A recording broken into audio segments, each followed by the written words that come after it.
Welcome, everyone, to today's Career Chat webinar. We are excited to have with us both Scott and Monica Stallings as our guest speakers.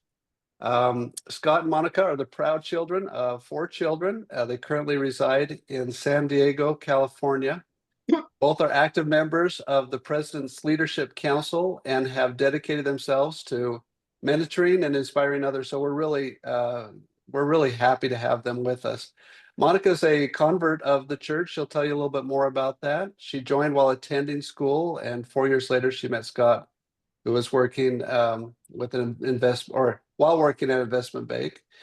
Scott studied economics at BYU and built a career in the healthcare space, working in private equity and research teams responsible for launching groundbreaking drugs in the pharmaceutical arena. Together, Scott and Monica come to us with experience in and insights in balancing family, faith, and starting a career. So we're excited to have them with us. Scott and Monica, welcome. We're glad to have you with us. Why don't you go ahead and take a few minutes introducing yourself more than my introduction, and then we're going to take a moment to just pause and introduce the panelists, and then also explain to those that are participating today how they can ask questions. So why don't you take some time to introduce yourselves? My name is Monica Stallings. It's so nice to see you all today. I'm really honored to be here. So as Grant said, I am a convert to the church. I joined back in 1994 when I was working in a consulting firm called Monitor Company in Cambridge, Massachusetts. And I happened to meet a number of LDS saints there, including Matt Eyring. So I've known Matt Eyring for a very long time. After I worked there, I went to New York City and I got a job in equity research at Morgan Stanley. And that was a really intense job. I don't know if I was so good at it, but I learned a lot. And I really was in this phase of trying to figure out what I wanted to do, like with my career. I was still not really quite sure, but I did finally get a prompting that I wanted to study organizational behavior and go into the academic/consulting arena. And once you find out what you want to do, it's really important to look at your experience and your resume and say, what holes do I need to fill in order to pursue what I want to do? And at that point, I knew that I needed some research experience. So I applied for a job at Harvard Business School in Boston, and I ended up working for an LDS professor for a few years there, and I got some research experience. So after that, I applied to PhD programs, and I also got married to Scott during that time, and I got into the University of Pennsylvania Wharton Business School to get my PhD in management. And that was a 5-year program, a really intense program. But what's great about PhD programs, a lot of them, at least in the business space, is that they're completely funded. They're completely paid for, and not only funded, but I got a stipend each year, a living stipend. So that was great. So I didn't go into any debt in this program, but I did have 4 children during the program. So it took me 8 years to graduate instead of 5. After that, I just juggling my home responsibilities, being a mom of young children. I also tried to keep my academic pursuit alive by doing a postdoc at Dartmouth College at the Tuck Business School, and then I got a job at New York University at the Stern Business School, teaching undergraduates and graduates there. And there, I love teaching. I love especially the age group between 18 and 22. They were my favorite set of students. And I built a couple of courses. I taught several courses, but one of my favorite things that I did with those students was I helped them build their resumes. And I helped them, and I wanted them to think about their resume as their story. And I really, and I met with them one-on-one. Every one of my students, I met one-on-one for 30 minutes to review their resume to see if their story that they wanted to share with the world was what I could read on the piece of paper, if that aligned. And so that was a really great, like experience that I gained. And what's so interesting is when I became a pathway missionary just a few years ago, I feel like a lot of the skills that I learned teaching at NYU, I now teach to pathway students around the world. So that's been a really huge blessing. So I love being a pathway missionary. Matt Eyring is the one who actually brought me in, full circle. And I've been a missionary for the Career Advisory Board for about 2 years now. And so I'm so excited to be with all of you today. Great. My name's Scott Stallings, and I'm Monica's husband, as you can tell. And we're grateful to be with you. So it's a little bit of opposites attract, because Monica had grown up in Boston.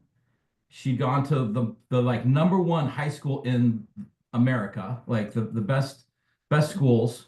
And I'm from a little town in Idaho, like a farming community, and I went to public school. And I grew up being a paper boy for like 5 years. And then I picked beans when I was 14. I worked at a drugstore, like as a clerk, checking people out for 5 years. I worked construction. And then I went to BYU and I studied economics. And that education changed my life. It put me on a new track. And when I interviewed with people, they could tell and they knew that I could work hard.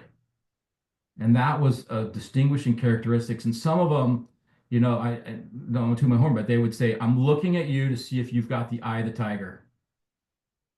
And I was able to get a few jobs, and one of those was in New York City, and that allowed me to meet Monica. And I basically worked with a professor my senior year, doing pharmaceutical work, doing research with him. And that allowed me to work in the pharmaceutical group within JP Morgan, doing mergers and acquisitions, and working with launching new companies and doing IPOs, having them go public, so to say. And then I did some private equity work for 3 years, also in the healthcare space. And ever since that internship, that start, I've always kind of been in the healthcare space, except for the last year. And I've done a number of things and worked for a number of big companies, and I've been able to travel all throughout the world with those different careers. I like when Monica was doing her PhD, I was getting my MBA, and we were newly married, and I got called as bishop. So I know carrying a heavy, heavy calling while you're in school, I can relate to you. So if you guys have questions about that, we had 2 young kids. We were married only 2 years. I was bishop in a busy family ward and juggling a very busy academic load as well. So we know and we can feel kind of sometimes and can relate with your pain as you juggle your busy lives. So that's a little bit about me. We've got 4 kids, we got 2 missionaries as well, 2 at BYU that are currently on missions and 2 in high school. So we're kind of in that sweet spot of life. So that's a little about me. Thank you for what a wonderful treat it is to have both of you. That is excellent. Thank you for sharing. So what we're going to do, I failed to mention to those of you who are in the audience, we had a prayer before we came on. This is being recorded. We will broadcast this again for more students to be able to watch in a few more weeks. What we would like to do is we have with us about 5 panelists, students from around the world that we have invited to join with us to ask questions, but it is not limited to only their questions. I will be monitoring. There is a Q&A button that should be available to you to be able to select. If you want to select that Q&A, you can go ahead and ask your questions there. That's for the audience, and I will be monitoring that. And I'm not sure that we'll be able to get to everyone's questions, but feel free to ask your questions and write them down. So we're going to now open the time up for questions. We'll start with the panel here. If those of you who are on the panel, if you'll just raise your hand, we'll just take it in order of what you raise your hand. But we'll now go ahead and start with Michael. Go ahead. Oh, wait. Sorry, that's someone in the audience. We'll start with the panelists. Sorry. Go ahead. Anyone in the panelist here that would like to join?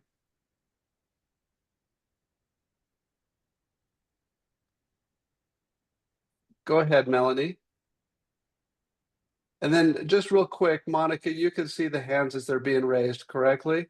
So Yeah. if you want to call on them as they go, that's fine too. Go ahead, Melanie. Thank you. Thank you so much. And thank you for sharing about this inspiring stories and experience for you guys and for being such a great example for us. So my question is for Monica. So with 4 children, how did you manage to balance family responsibilities with advancing with your career?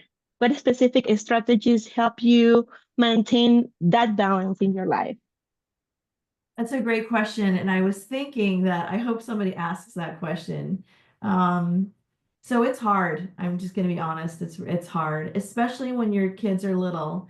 I did end up, we did end up like hiring some help when our kids were, especially when I was in school. We hired like a nanny, a girl who was in college, and she would help me for part of the day and help us, manage so I could go to class and then come home, right, and be back and forth. So I did have some help. But I really did take some time to be home with the children when they were little. And then when they started going to preschool, that's when I felt like I had some bandwidth to continue with my career. And then I just started slowly and then kind of ramped up as my children got a little bit older. And more in school throughout the day. So once they were in school all day, then I really could have like 5 or 6 hours of the day to dedicate to work. And the other thing is, which is, I mean, I'm so lucky, and this was so critical for me, is that I have a very supportive husband who like is amazing with children, amazing at like all the skills that actually make a good mom. Scott knows how to do really well, like cooking and feeding, and like he's just an amazing husband. And so having that support at home was really critical for me. Let me Thank you. add, so Monica also really kind of timed herself really well and used her time efficiently. So when the kids would leave for school, she would leave for the train, and she would take the train into New York City, which would sometimes take her an hour and a half. She would teach 2 classes and turn around and come right home. And she would get home around 3:30, 4 o'clock, whereas the kids were coming off the bus. And so they didn't really see her gone. She was just like, she really managed her time and did a lot of her grading when they were in bed, and was really present when they were home. But that also means that like I did, a lot of my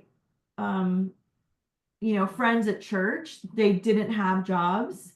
And so, I was like an outlier in some ways, right? So, and I didn't have like a lot of the social time with other women at, during the day because I was working.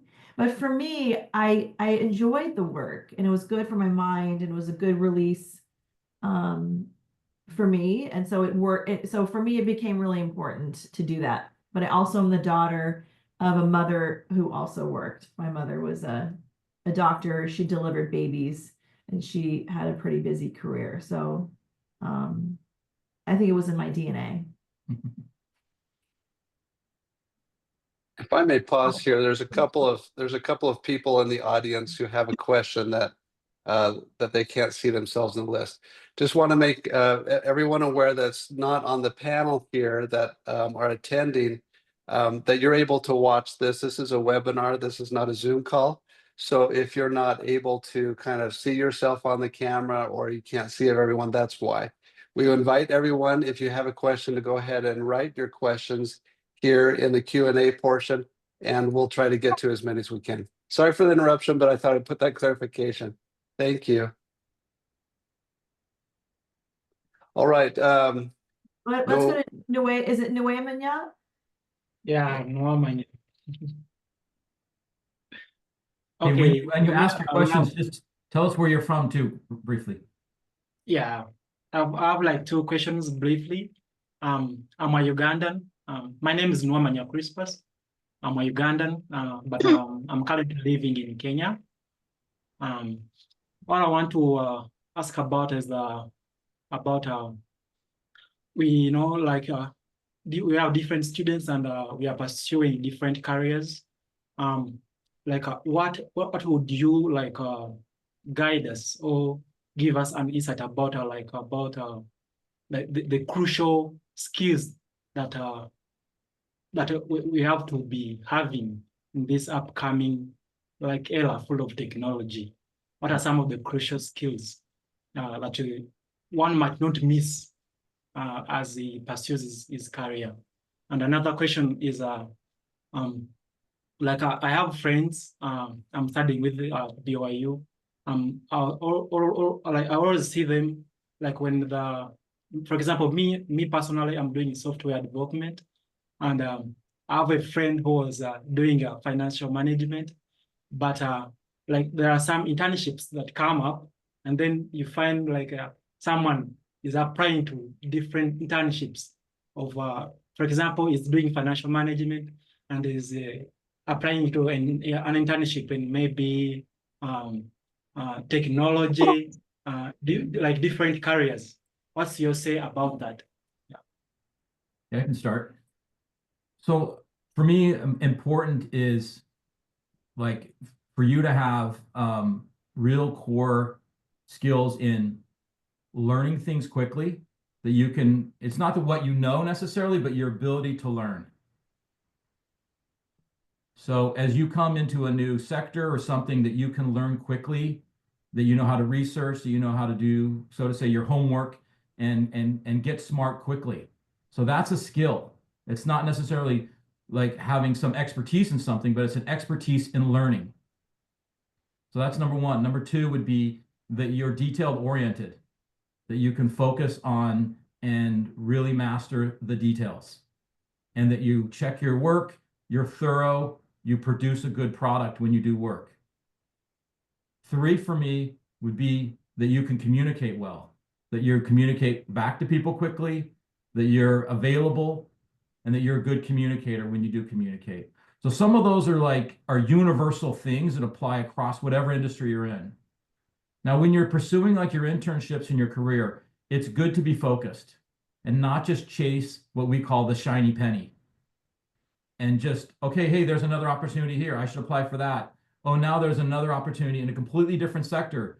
Let me do that. And then to an employer, you start looking like you're swaying and zigzagging back and forth. It's better to just say maybe no to certain things and stay focused on what you want to do, what your goal is, what you enjoy, what you think is your superpower. And that is maybe at software engineering. Stay focused on that. I would not say get distracted with a bookkeeping internship. Stay focused on what you want to do and find internships and be a little bit more patient in staying in keeping with your goals. So I love what Scott said about becoming a really good learner, like a quick learner.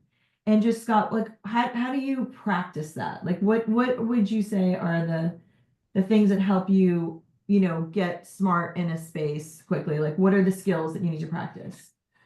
Yeah, it's knowing like where to find good information to be a reader and a learner. Like you need to always be reading, learning, and working on yourself and going to sources. Like if you're interested in a certain thing, sign up for newsletters, sign up for things. There's a lot of people who are providing information to people.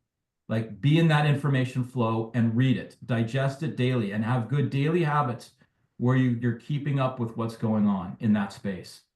That also in an interview shows that you've got breadth, you've got depth, and you really can the jargon. You're an insider in that industry, and they can sense that quickly. And all of you have access to like BYU library sources. So you have these databases at your fingertips where you can look at the Wall Street Journal, where you can look at regional newspapers, where you can look at industry specific journals and stay up on the spaces that you're interested in, right? In a daily way. And that reading, the practicing of the reading, researching, and being able to summarize and retell and analyze is so important in an interview. Yeah. And look for like the news aggregator and customize it for those things that you're interested in. and it will send you, those things that are industry specific to you. Takes a little research. Yeah. Okay. Question. Yeah, it's a great question. I'm just thinking of anything else to add. No, I think Scott did a great job on that. If there are any follow-up questions, let us know. Carmencita, question? Yes, for both of you, what inspired you to pursue your chosen field?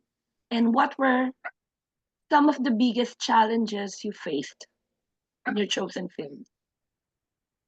Oh yeah, that's a great question. This is a really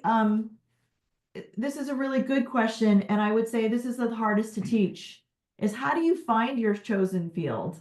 And I wish I could crack the code on this.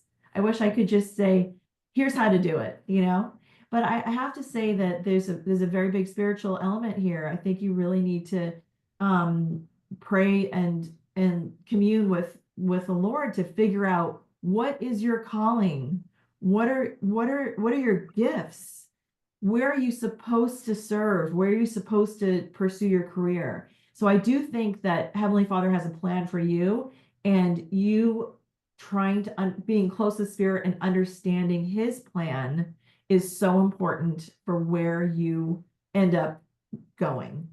For me personally, if I look back at my life, I really work on the idea of role models.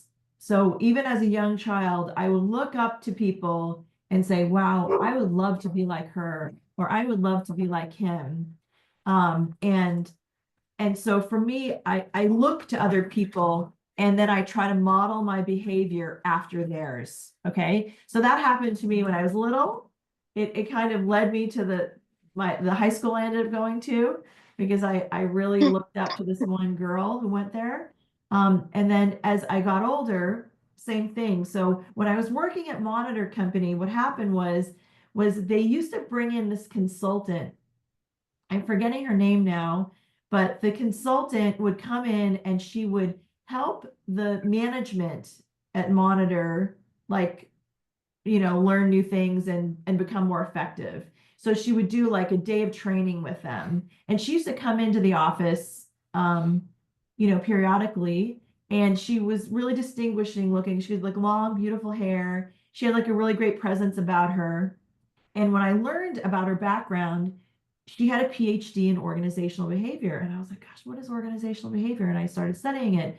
And what intrigued me about organizational behavior is the cross between psychology and business.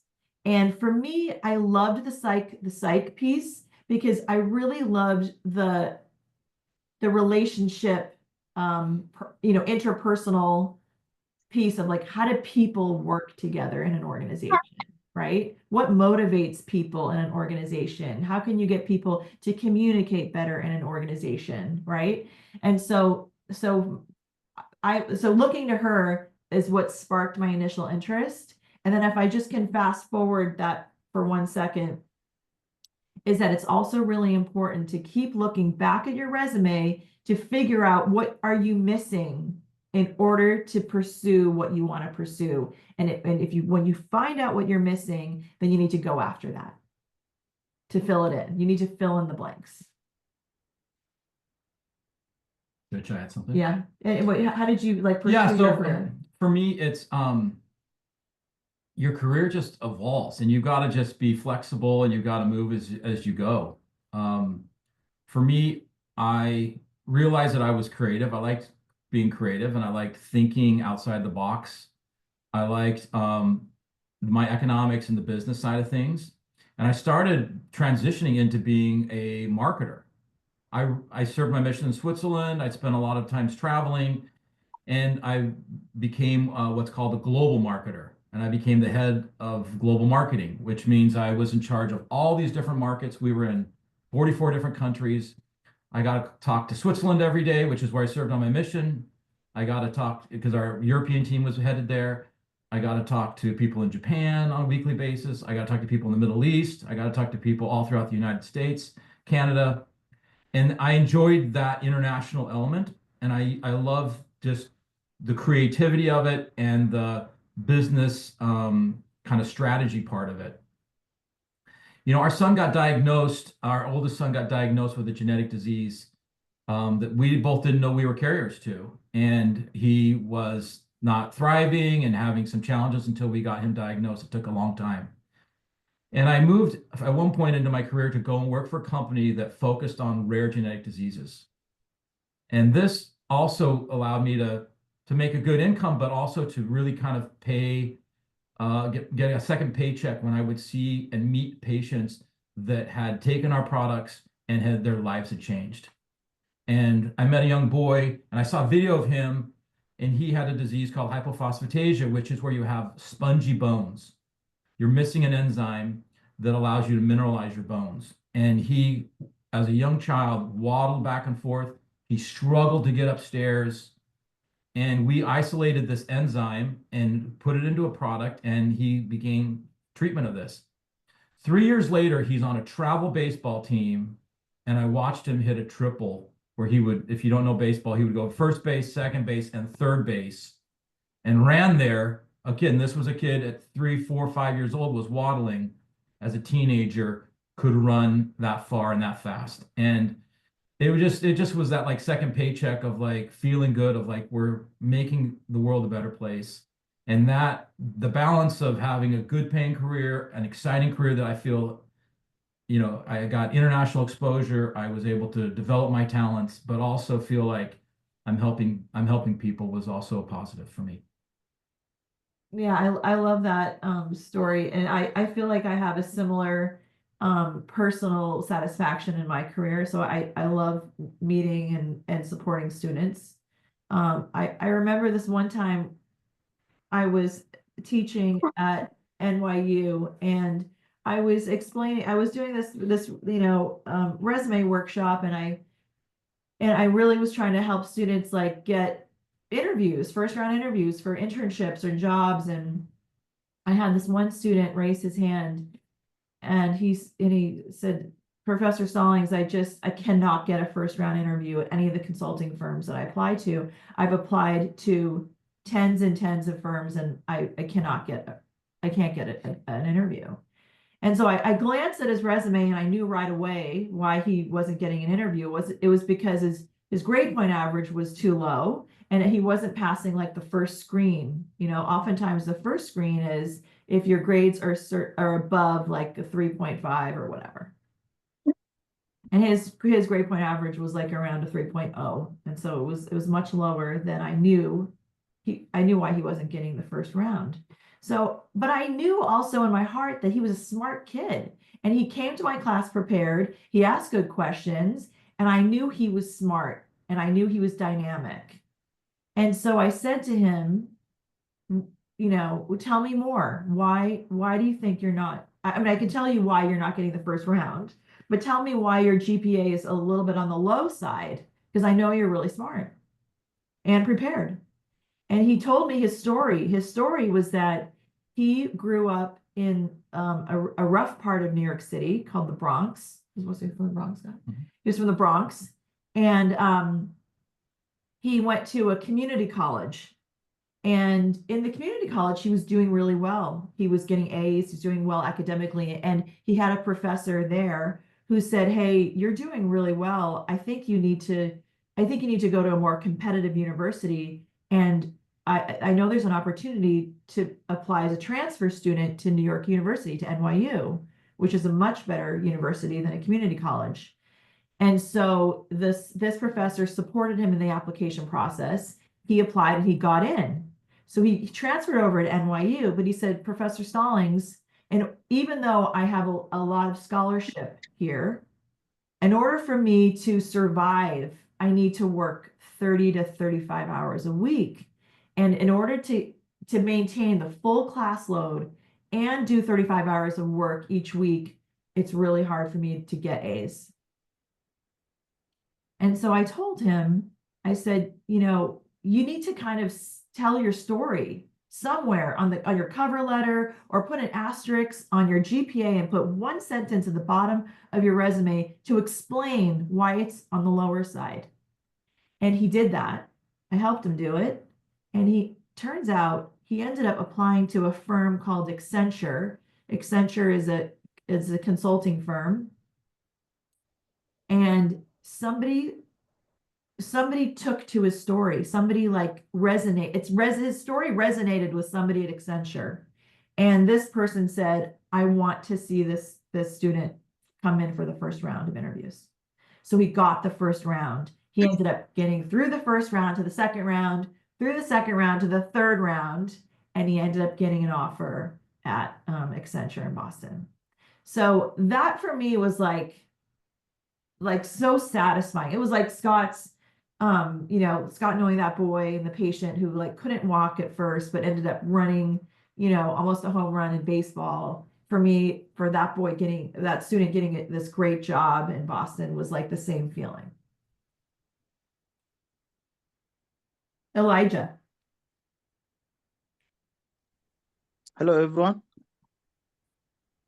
Elijah is my name. I'm in Nairobi, Kenya, and I'm happy to be talking to you this evening.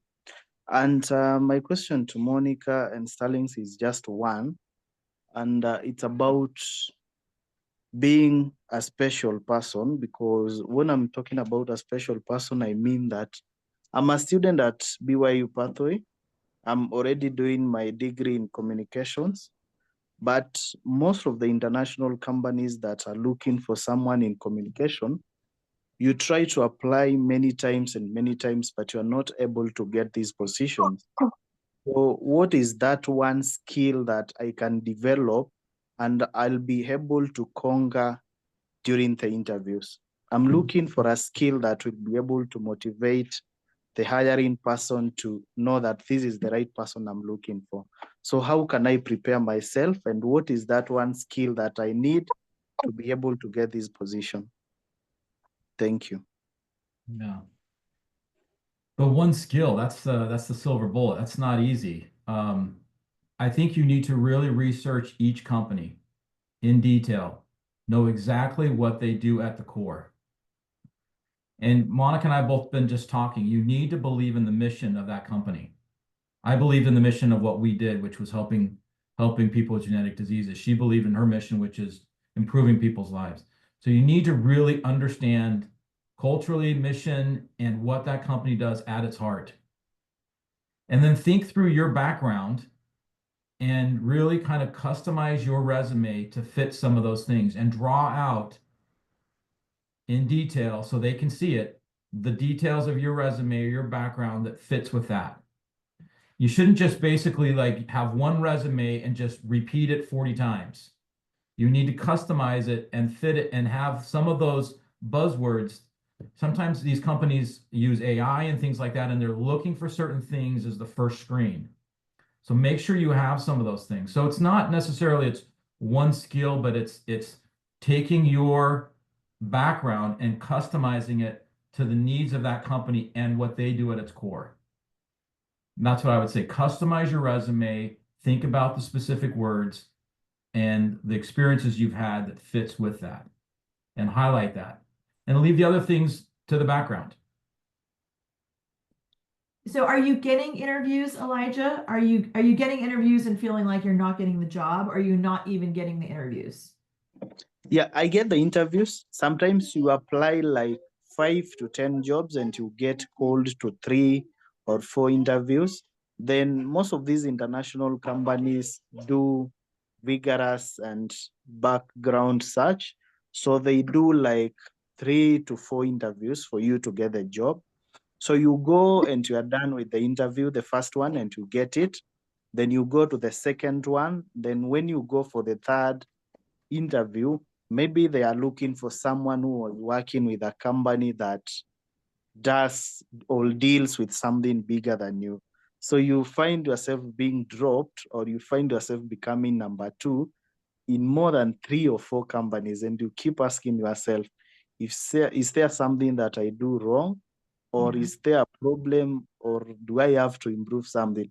Because you've done like 3 or 4 interviews and you came number 2 in maybe all the 3 interviews. So close. So my feeling on that is the first round interview is a screener. So they're looking for you to have a basic set of skills. And the second round is maybe having you think through problems and situations and seeing what your judgment is, what your ability is to think quickly and to solve.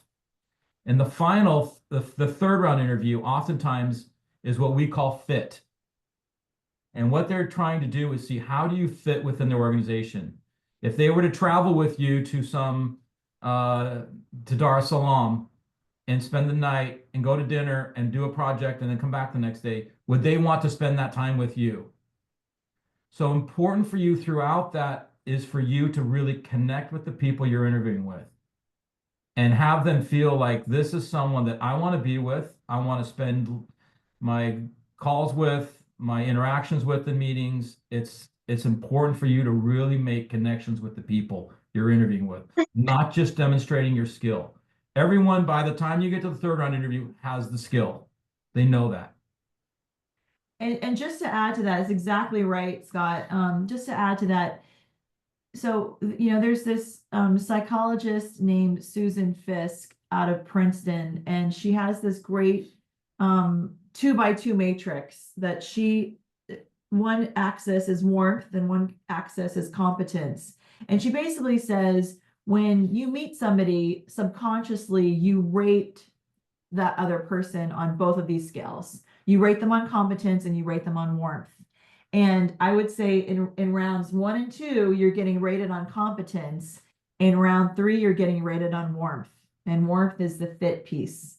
And it's the likability piece. How likable are you? How easy to get along with are you?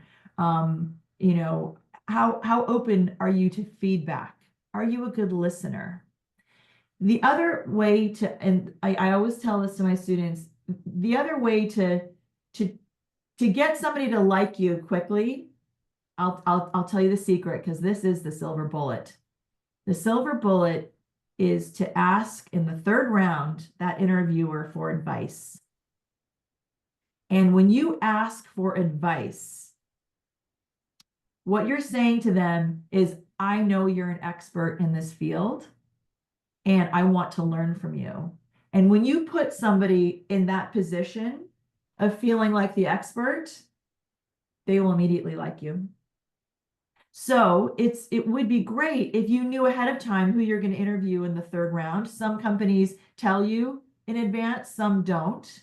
But if you don't know who you're interviewing, so if you know who you're interviewing with in advance, then you should get as much information on them as possible. Look at their LinkedIn, study their what they've done in their career. What is their expertise? What are they good at? How they succeeded? So you can ask specific questions.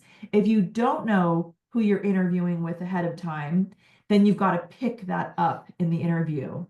Oh, I see that I heard that you or you worked in this, what's your advice when it comes to, I know you're an expert in this field. What is your advice when it comes to this?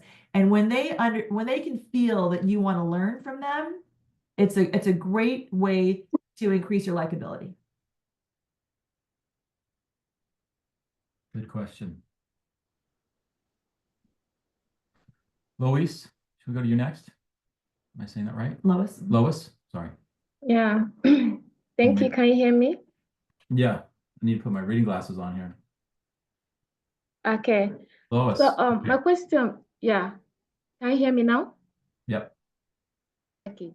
So my question is concerning the resume, and then there's some companies that you want to apply a job and they will tell you that they need experience tailored to the position you're looking for.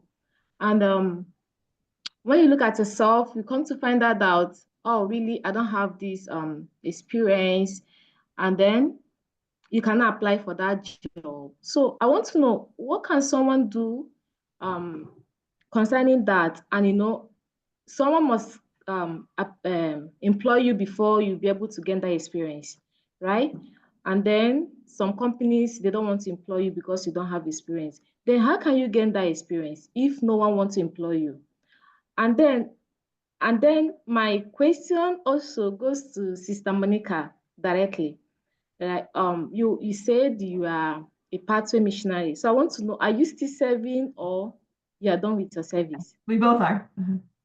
Okay.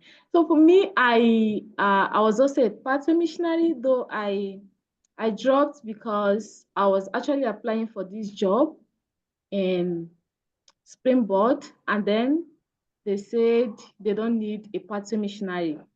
And if you are serving, that you must be up to 6 months that you finish serving. And then I went for interview day before yesterday. That's the first round. And yesterday I went for the second round. And I think I was disqualified because I'm not up to 6 months serving a BYU Pathway missionary. Then if you look at these things, you come to find out that so many people will not want to be a missionary because it's a volunteer position and it is a way of serving the Lord. And when you put this kind of rule, and you come to find out that so many people will not want to serve. So how do we deal with this? Thank you. Let's start. Yeah, it's what we call catch-22, right? It's like they want experience, but how do you get that first experience? And there are a couple ways to do that. Number one is to network and find someone who will give you an opportunity. Now, my career and the success I've achieved, some of it is working hard and putting forth effort. Some of it's a little bit of luck, and some of it's just feeling like I'm following the will of our Heavenly Father and really trying to be led and guided. And sometimes those are struggles and there are hard parts and hard times, and you learn things from that. I would say that doing an internship is important. Trying to just get basic skills in any way you can, even if it's like, hey, can I work for you 5 hours a week? And you don't need to pay me, but I want to get some experience, or 10 hours a week, and you don't need to pay me. And if you like me, then try me out. And sometimes that's through someone you might know or you might have a relationship with, and someone who gives you a chance. Like Monica said, sometimes you've got to connect with the person who wants to give you a chance. Those are a couple thoughts that come to mind, just to get that first experience. Yes. Okay. The other thing is I do think that you need to look back at your life and you need to draw out the skills that you have learned and practiced in other, like in your life, and how that can be applicable to the job. And so I'm just going to call Scott out here. So Scott was a paper boy starting at age what? Starting at age like 10. Starting at like age 10. So he would give the newspaper, okay? Now tell us, Scott, how you magnified that job. Like how did you become the best paper boy in town? I mean, in the area. How did so when I was like between the ages of like 10 and 15, so I had to deliver 70 papers every day before 7 o'clock in the morning, and then I'd leave to go to seminary. And then I had once a month I had to go around to all those people and collect $8 from them for the month, and they would write a check to me or give me cash, and I was in charge of paying that, and then I got to keep the difference. So that taught me a lot of responsibility. It taught me that every day I had to deliver 7 days a week, 70 papers by 7 a.m. And it was cold where I lived in the wintertime. It snowed. It was early at times, especially on the weekends. And what I realized is that all of the houses on my street kind of had half the house was brick, half the house was wood. And there was that transition between the brick and the wood. They would turn the bricks and face them the other direction, so it made a little ledge. And what I realized is some of my people I knew, other friends, would just walk in the grass and throw the paper up on the porch. And what I did is I set the paper on that brick ledge. So the person, if they were like in a robe in the morning, all they had to do is open the door, and it was cold out, like 2 inches, stick their hand out on the little ledge, there was the paper, and grab it. And if they were old, they didn't have to bend down. They could just reach out. Didn't get wet. And it didn't get wet because it was covered by the porch. So they loved that was my competitive advantage. That was my like little extra personalization that I added to the simple task as a teenager. But on Christmas time, I would get like $20 in tips, or I would make a lot of extra money just because they appreciated that extra effort. But it's a way that I took something that was basic and mundane and tried to personalize it and make it different and try to be customer centric, which is something I learned later in life, which is what does my customer want and how can I best serve it? And ended up, yeah. So like as a 10-year-old, 11-year-old, 12-year-old, I mean, Scott is like gaining this experience and insight to how to serve the customer, right? It's not that he had this like, this resume job, but it was like you learned a lot in that job as a kid. Now, in the same way, whatever your calling is right now, and if you've served a mission, those are two things that you can add to your resume that that you can highlight amazing skills that you've learned that are applicable to almost all careers. Teaching, public speaking, ability to reach out and network, ability to manage your time, ability to problem solve with your companion. What are others in the mission? Ability to Time management. Creativity in terms of like how to find new people, right? How to study, how to like learn, how to learn a language. Yeah, how to be dependable, how to follow through, how to be responsible. How to write reports. How to write reports. Like there's so many skills that you have learned, and there's so much experience that you've gained in your mission. If you haven't served a mission, you all have a calling at church. You have amazing things you're learning and developing in your callings, and you can also draw that out on your resume. So hopefully, Lois, that you can take what, okay, so let me give you another tip. Another tip is this, and Scott already said this, is that you try to find an internship. And sometimes it's just with a professor you might have at Pathway. Maybe you go to that professor and say, hey, can I work for you for a few hours a week? I'll even do it for free at first, right? I just need to gain some experience. I need to be able to put you on my resume and have you as a referral, a reference, which is very important. That's what I did when I was at Harvard Business School. I realized that a lot of other research associates were working for one professor at Harvard. And I was like, gosh, what are you doing for him? What are you doing for him? I was like, man, this professor has a lot of research projects going on at the same time. He's hired so many research associates, so many people work for him. Then I did some digging and I found out who he was. Well, he was the head of the department, the organizational behavior department at Harvard Business School, and he was a big deal in the organizational behavior field. And he later became the dean of Harvard Business School. But anyway, I didn't know him, but I knew he had a lot of research happening. And so I called up his secretary and I made an appointment with him. He didn't know me at all. He took the appointment and I basically went to him, introduced myself. I mean, it helped that I already was a research assistant for another professor. That, of course, helped me get in to see him. But I basically said, Professor Noria, I know you've got a lot of research projects going on, and I would love to work for you on any of your projects, and I will do it for free.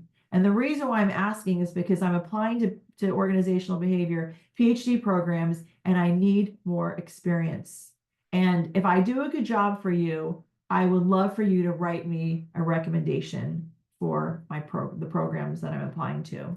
I actually said that, I think, all in the same breath when I was in front of him. And I think he looked at me like, who is this girl? But he was like, okay. And he put me on a project. He was writing a book on leadership, on CEOs. And he was doing a longitudinal study. And he basically needed help digging back in files at the library, not on digital, like on paper, and it was a lot of grunt work. And that's what I ended up helping with. I went to the library and I looked up all this information. It was very mundane work. It was very boring work, but I knew it was feeding into something great. It was feeding into this research project that was going to publish this book on CEOs.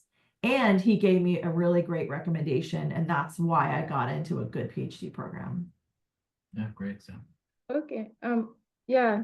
Thank you so much for that. It has really helped me a lot. And then, yeah, I actually asked, okay, before the second question I asked, here in my country, it's very difficult like, currently, it's difficult for one to get a job. And BYU Pathway is actually offering students opportunities. Okay. And then one of the opportunity that they are offering right now, they said if you're a BYU Pathway missionary, you cannot be employed.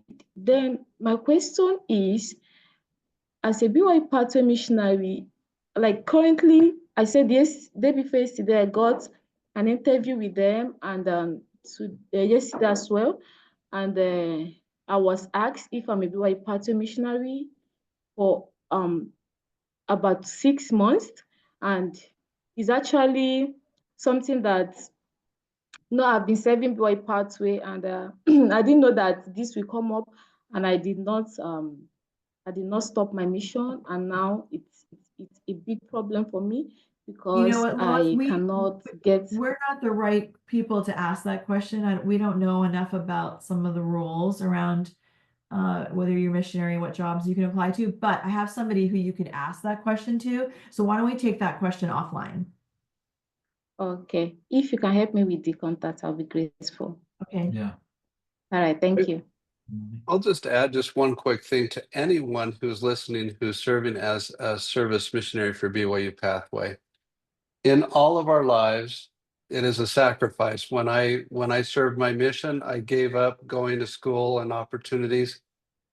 But it is my belief that as we serve the Lord in whatever capacity, the blessings will come. It may not come immediately. They may not come in the way that we're looking for, but they do come. And I thank you for your service, Luis, and anyone else that is given of their time and their energy and their effort. Thank you. You're a covenant people. The Lord loves his covenant people. All right. I'm going to just insert myself real quick because I think it would be a shame if we didn't go to any questions in the audience. And then, Melanie, I know you have your hand raised. There are a lot of wonderful questions. We're not going to get to everyone, but I'd like to kind of ask one or two that have kind of been presented here. Let me see here. Here's one that is from an anonymous audience member. I have completed my degree in marriage and family studies and have not succeeded in finding a job in my country and even online. How can I improve my job search?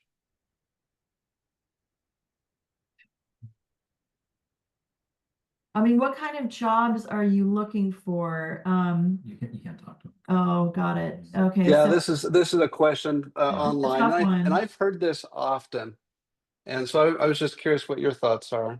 Marriage and family studies. So for me, I feel like that could lead to at least work in the therapy arena. And, and maybe it requires you to go and get an additional certification to become a counselor, because I think that would be a great match, in that field, marriage and family studies, to gain a role in counseling. So that would be one way that I would try to enhance my resume, is to get some kind of counseling certificate. Any other ideas on that one? I think it's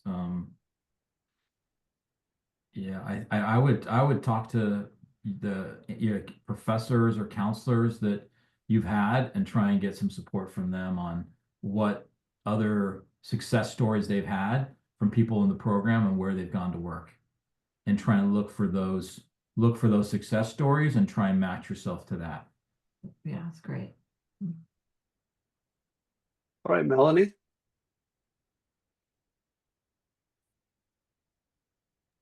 Yes, so quick. Monica mentioned that she worked when she got babies. So you did some pauses in your career. So that Yes, I just happened to paused. me.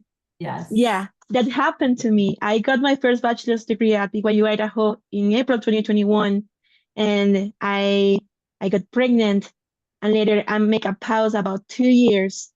And from being somebody that had good role positions in that moment and basically start from zero, how you show or propose that in your resume that you have to do this 2 years or any amount of years or time for because of your motherhood. Yes. Um, That's a mhm, great that- question. So what I'm finding now is that because of COVID, I think employers are much more forgiving when they see pauses in the timeline. And so I don't think you need to explain the pause on your resume. I do think you need to explain the pause when you're asked about it in an interview situation. So as long as you can explain what you did and why you did it with confidence, I think you're fine. Having said that, the caveat is this, is that what I'm not saying is that a pause doesn't negatively affect your career. Yes, a pause can negatively affect your career. And for me, like all my, you know, the students that I studied with in my PhD program, they're all tenured professors at amazing business schools, and deans of business schools, and they're all done really, really well. And I haven't been able to keep up with that track because I did stay home and raise children. So what I'm saying is that yes, a pause does affect the trajectory of your career, but just be able to explain it in an interview situation and don't be embarrassed about it. Thank you so much. That's quite what I needed to listen to. Well, thank you. We are at the end of our hour. Want to thank everyone for participating, for joining. And Scott and Monica, if you could just take a moment, share give some concluding thoughts, comments, testimony, whatever you'd like to do. And Okay, then we I'll go will ahead end. and start with a quick conclusion because I'm just looking at a question on the Q&A list from Letitia, and she asks, Sister Stallings, what were some of your greatest moments while combining academics with family without any part of suffering? And I think what I sort of love is that we have teenage girls right now, and our daughters are really proud of because I work and I'm a missionary. And I can see that in their faces. And they even sometimes say, wow, Mom, it's so cool that you do these other things and help these other people. So I think that's the reward. So the suffering was there, but the reward is that you gain this, you become a role model for your own children. And I think that's been really great for me. I say these things in the name of Jesus Christ. Amen. And I'll just conclude too. Your career is a big part of your life. It's many hours in the day, the week, the month, in your life. And you look back at what you achieve, what we're about in this church is becoming. That's such an important word. Not what we know, what we did, but what we became. And you want to just make sure that your becoming always aligns with your career. And I felt early in my career that the becoming wasn't happening there. I was working busy hours, working with people that had different values than I did, and that's always going to be the case. But I felt like I needed to make a little tweak and change, and I went more the corporate route. And I felt like that it aligned better with my becoming, what I need to become and what my Heavenly Father wanted me to become. And also just matching what your potential is, like just really having a view of what you can become. And like I said, don't get distracted by the shiny penny. Follow what you feel like you need to become and what your potential is. And I know that as we as missionaries, as we meet with you, we see your potential. That's why we want to be here with you, kind of helping you realize that great potential you all have. And it's just an honor for us to be able to associate with you and to get to have the time that we do each week. And I say this in the name of Jesus Christ, amen. Amen. Thank you. Amen. God bless you all. Have a beautiful week. Thank you, everyone. Bye now. Bye.